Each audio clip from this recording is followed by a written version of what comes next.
It was just before Christmas 1994, and I'd been slaving away at Knickerbox for about 4 months when I got a call from my agent Mark Devine. "Wonderful news, darling. There's an audition for EastEnders coming up." You'd have thought I'd have been grateful, but pride got the better of me. "I don't want any soaps," I told him firmly, but Mark, who was very camp and devastatingly funny with it, must have been reading my mind. "Frankly, my dear, I don't think we're in a position to be picky. Aren't you hanging up knickers for a living?" The date for the audition was set for the middle of the first week of December. I read a few scenes, met a few of the executives, and was sent home with hardly the most encouraging of comments. Jane Deach, in charge of casting, thought I didn't look right and told me to come back for a second audition the following Tuesday, but this time dressed as Tiffany. I borrowed bits and pieces, mini skirts and fishnets, and found these ridiculously long false nails, more like talons really. All the accessories were tacky and coloured gold. I must have looked like a right tart. The day of the audition, things were not looking bright. I felt ill, as I'd been battling some bug or other over the weekend, but the BBC people seemed unusually enthusiastic. Carolyn Weinstein, one of the senior execs in charge of the smooth running of EastEnders, did a great job soothing my nerves. "Just go in there and do your best." I did exactly what she suggested. The following day, I woke up feeling tired and depressed. I walked down to the surgery where the nurse who called me in to see the doctor asked one of her colleagues very loudly if they had any gloves. "Because I've got to do a smear test on this young lady." Lovely. I left the surgery feeling humiliated, sick and miserable. The audition the previous day felt like ancient history, and I wasn't exactly overjoyed at the prospect of spending the rest of Christmas, not to mention New Year, slaving away in Knickerbox. Mum was in, and I remember clearly noticing that her hand was spread across the arm of the chair, gripping the sides like her life depended on it. Her knuckles were white and her eyes were wide open.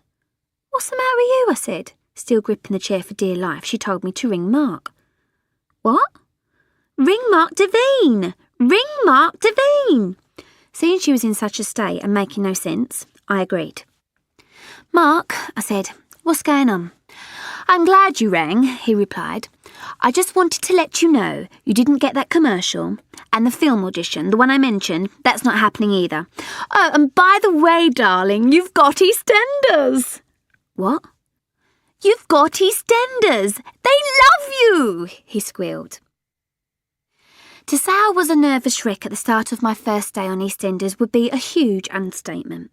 I was in pieces. This was the first TV production I'd worked on as an adult and my first experience of a rolling drama series.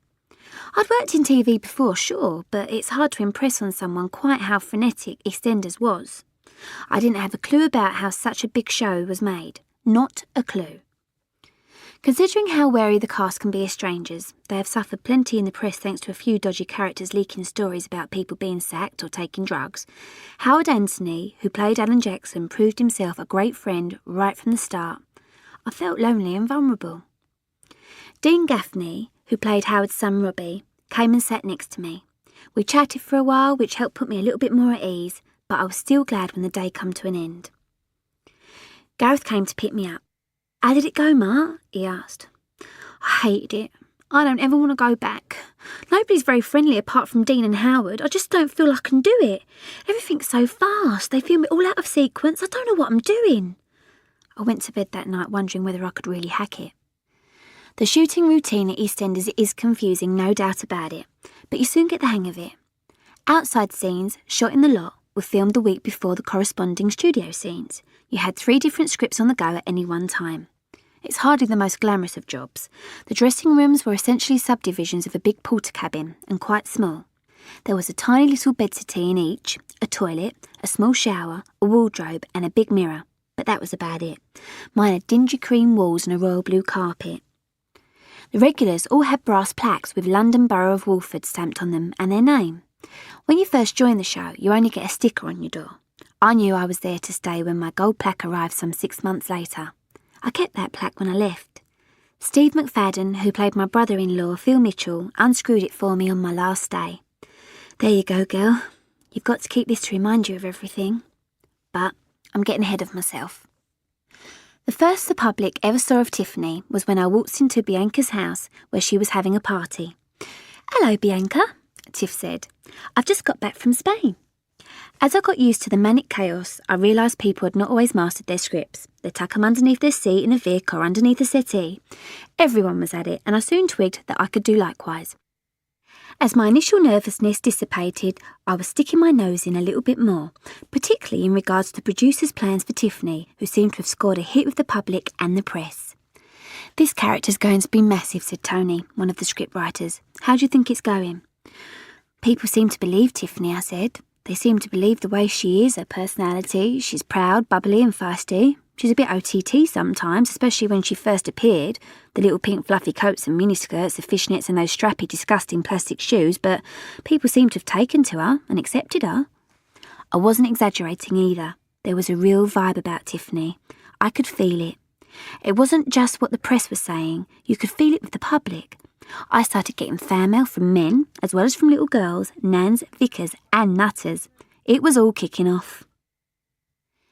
Now, as Christmas parties go, the EastEnders bash has, until recent times anyway, always been a good one. At the 1995 party, Michelle Collins, who played Adam Woodyat's scheming screen wife Cindy Bill, dragged me to the loos where she suggested we have a boob comparing competition. Lindsay Coulson, who played Carol Jackson, was there, and a couple of others, including one of our producers, Jane Harris.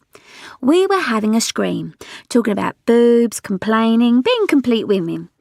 Gradually, the party trundled back out to the disco, leaving me and Jane behind. I started talking to her about Tiffany. "The thing is, Jane, I've learnt my way around the cameras and I've taken loads of the different technical issues on board. I just want to get my teeth into something." Her response made my Christmas. "Don't worry," she said. "You won't be wasted, Martine, believe me." There was a pause as she dried her hands. "I think I can tell you this much. You're going to be one of the main characters pretty soon. I'm not telling you any more, but you said you wanted to get your teeth into something juicy. Believe me, it will happen." And with that, she walked back to the party.